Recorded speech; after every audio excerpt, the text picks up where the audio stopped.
Okay, so part two. I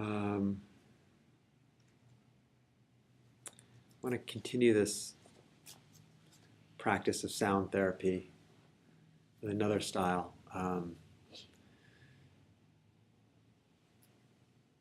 In the spirit of bhakti yoga or devotional style yoga, where sometimes we're chanting, that's a way of calming the mind and bringing us into our heart. Some places around the world, maybe calling out to the divine in a Southern Gospel church or a Hindu temple or a synagogue or a mosque. All different religions and spirituality or spiritual practices, often have song or sound that we sing to help bring us into a peaceful space. So the one that I had in mind today that I thought we would try is chanting the sacred syllable Om. It's like sometimes that's a character that's used to represent Om. Some say Om like that. Here's a meditation person, and that Ah sound, maybe belly or heart, right? Ah, maybe chest, and then that Ooh sound is more the throat, and sound is the third eye.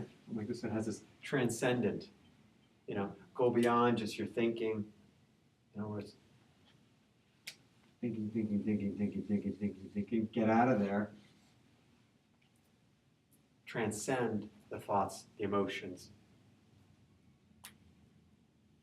That, we come to your heart. The heart opens. The mind is quiet, the heart opens. That's one interpretation of the word Om, or Om.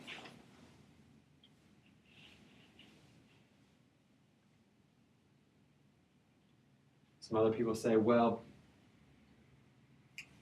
here's the planet, and then let's just kind of let's pan the camera back a bit so that you can see this solar system or the universe. Keep going back.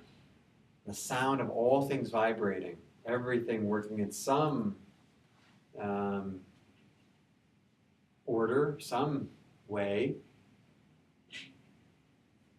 has a sound, and it's the sound of Om. I've also heard the interpretation of this term, at least in the Hindu tradition, not Buddhist but Hindu, they often talk of Lord Brahma. It looks something like this is the creator, helps makes things possible, starts things. So if you're going to start something, you may get into that concept of like a Brahma, like a new breath. Things begin, awaken, things are born. And then Lord Vishnu is this keystroke, like this preserver, deity of preserving, helps to maintain things. You'll see this sometimes even with your practice. Sometimes patients come in, they're well, healthy, well. They're coming for maintenance. Nothing's wrong. So it's like a Lord Vishnu energy of helping maintain them. That's your treatment strategy. Keep circulation, blood moving well. Keep the mind quiet, yin tong, do 20, your shen man, liver 3, whatever. Gallbladder 21. Help maintain the health of their gut. Spleen 6, stomach 36, 4 doors, do 20, things like this, Li11. Others, the last keystroke is Lord Shiva, the transformer, or destroyer, some may say. I'm getting increasingly more interested in this concept of cycles in our lives, or lives we live in this life, or chapters we have as we go through this story that is our life. Just driving over, my mom said, I'm bringing over this butterflies set for the kids. Why did you bring? Yeah, oh, yeah. They started off with like little worms, half-inch, quarter-inch. And I wish I got it to you early because now they're already a good inch. They're pretty grown. They're going to be going up and they're going to be making their chrysalis soon. Their little cocoon. Got to get it to you today. Okay. That's one stage. New stage is chrysalis. Something happens in there, some magic. They turn into like liquid before being reborn. And then obviously the butterfly is another chapter. Women, according to Chinese medicine, every 7 years go through a Jing cycle. Just had a woman this morning doing some major life transforming. She's 42. 7 times 6, And that's a sign of good health that major transformation is happening around those Jing cycles. Not too early, not too late. That's that's nature. And it's not a hard 7 years. Meaning like a hard deadline. 7 years, new one starts. There could be weeks, months, maybe a few years of transition between one chapter to the next chapter of someone's life. And I'm 40. That's 8 times 5. I'm going through a major Jing cycle. Guys, 8 years. It's not not my theory. It's a Chinese medicine theory. And I'm seeing quite a bit of transformation in my own life. So, you can work with your patients. I'm really getting into this concept of different chapters of our lives, and you can work with them, There's window of the sky points. Sometimes patients say, I'm going to this new thing in my life, man, I'm so burned out, I'm so done with this thing, this old chapter. I don't know, what should I do? That's window of the sky 101, most of the channels, or all of them, or at least most of them, have one point that's a window of the sky point, usually around the neck. That's like you turning up to the heavens, or whatever you want to call it, and you say, okay, so, I'm going to let go of some of my thoughts on this, It'd be great if the universe has any thoughts on, my purpose, or where I'm best to be served, I'm making the intention to be receptive to that. That's one of the sky points we sometimes choose. Lung 3, I don't know, Ren 22, stomach 9. So there's a whole bunch of them. I don't know. There's SI 17. Sorry, Sando 17, SI 17. Small 17. Gallbladder 20. Anyways, a lot of them are on the neck. So that's some neat work to do with patients, helping them to move from one chapter of their life into another. And for that to happen, a lot of times we have to be forced to do it. We don't want to status quo, man. Everything's all good. If things, if you're in an industry where you don't really like what you do, but if it really dries up, then you will move into a different and do something different, because it's if the motivation isn't strong enough, sometimes we just stay complacent. So that's kind of like that Lord Shiva energy, transforming, destruction. Things have to change, in order for something new and fresh to be reborn. And it's usually like a catalyst that brings us into that. That's why sometimes one of the most important things was you get your license. Premeditate this one. See yourself at that starting line. It's no race, but just see yourself ready to go. And just, you can't start, obviously, until you have that license in hand. But once you get that one, have that space ready that you're going to go practice at. Have those business cards ready.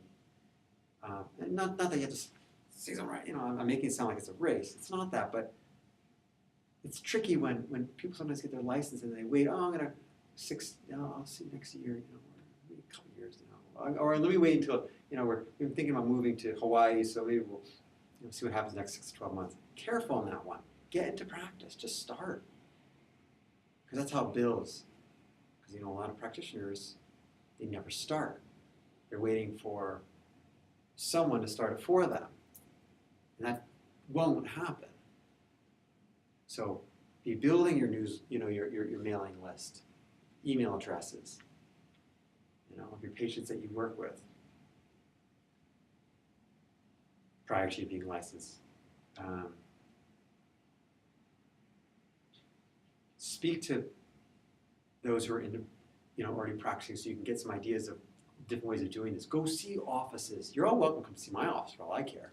I'm just a practitioner with a center doing it a way. But maybe you like it, maybe you don't. It's valuable either way. Go see other people's practices. Do you want to be in a tall building? Do you want to be ground level? Do you want to be in a city? Do you want to be in nature? Do you want to work 2 days a week? Do you want to work 4 days a week? Do you want to see a patient every half hour or every hour or two? Do you want to work alone or do you want to work with other practitioners? If you're working with other practitioners, are they all acupuncturists or are they various modalities? Do you see yourself as an acupuncturist that's kind of like a glorified massage therapist? Or do you see yourself as an acupuncturist that's like someone's doctor? Because acupuncture can go on that, little slippery slope there. I try to say, guys, I want to see all of us, elevate the profession. Anyways, I'll just go. That's my soapbox. I'm on a soapbox. Come on, I got the first little introductory program. Go get your doctorate, all that stuff. But I just, and if you do consider getting a doctorate, highly recommend it. It's just a cultural thing. You get the doctor title before your name. People listen better to you. I'm sorry, it's just one of those things. They're more compliant taking their herbs. They're more compliant with your treatment strategy. It's a judgment. I'm sorry I'm making a judgment, but I just really want to see more people do the doctor program. I think it's really valuable. I think it's good for the profession. I think it's very helpful for you professionally. I think it's you to help patients get better. So if it's anything to help your patients feel better, and if something to help you and your practice grow, the answer is always yes. So anyways, that's Lord Shiva, Transformer. And this is a little bindu or something like that that helps seal it all together. So we're going to do an Om chant, even if it's just 10 minutes. I'll play the bowl, the singing bowl as well. I'll strike the bowl 3 times, and on the third, striking it, I'll start playing it again. And then you'll inhale and chant Om. And try to let yourself be heard, so you can hear yourself. Feel the energy in the chest, the throat, and the head or third eye, the crown chakra. And when you run out of breath,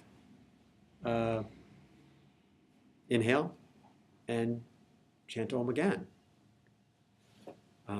You may find after a minute or two you get a little dryness of the mouth, and that's normal, and that passes. But you'll definitely see the experience happening. That's my hope. And in the beginning, there may be a little bit of everyone kind of pauses around the same time because we're all inhaling and exhaling around the same time. But over time, it starts to stagger. So the Om chant becomes one straight Om. And as you're out of breath, you're halfway through yours. She's just starting hers. Does that make sense? Yeah. So that's what I would recommend, because I'm not going to really lead much through the practice because I'm going to be only 2. And obviously when I strike the bowl, it'll become, that'll be the last time we'll Om.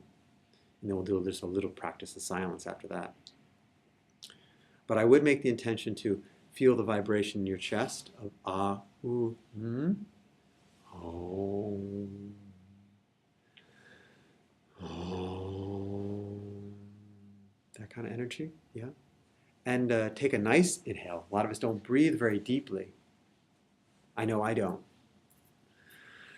So try to visualize yourself as you inhale, expanding your chest sideways, front and back, up and down. And having more air because of it. Okay. So if you need to do any twists just to open up the body before we start. Any questions about this before we start?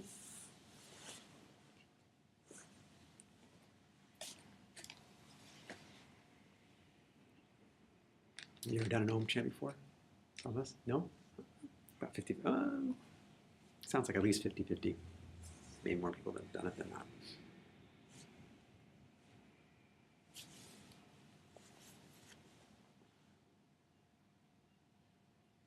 Okay, so let's just sit for a moment or two before we start.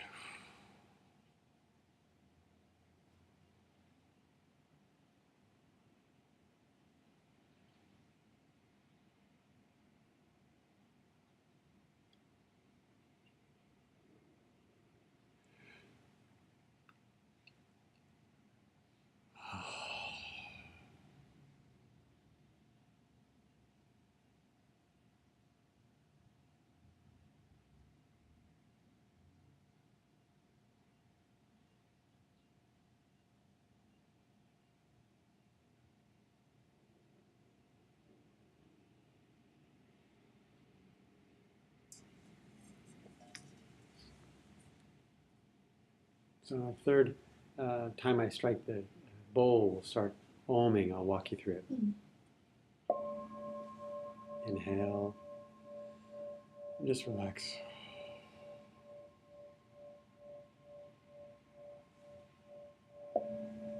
Inhale. And relax.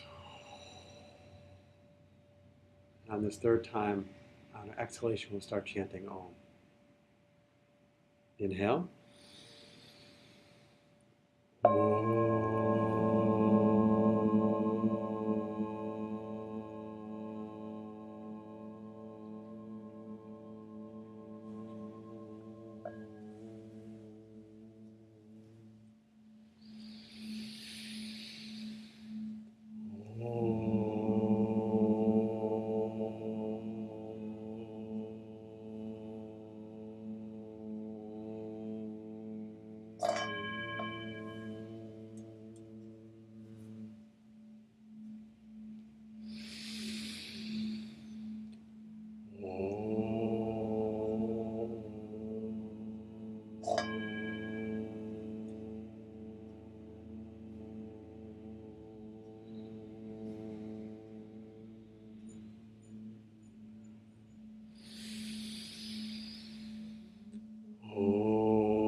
Just sit for a few more moments. Silence.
And when you're ready, you can slowly bring your hands to your heart, if you like. May all the good merits of this practice be offered to the liberation of all beings from suffering.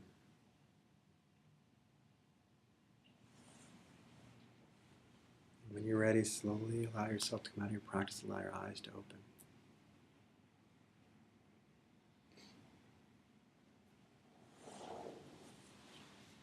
If your feet have fallen asleep,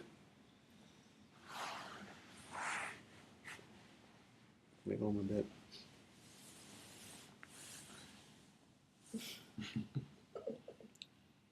Any questions about this practice? A little different.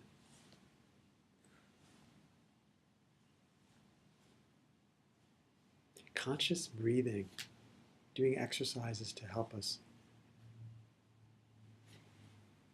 be more mindful, more value on our breathing is really good for health. It's really good for us to become, good healthcare providers. It's a good thing to prioritize. Well, that's the noon bell.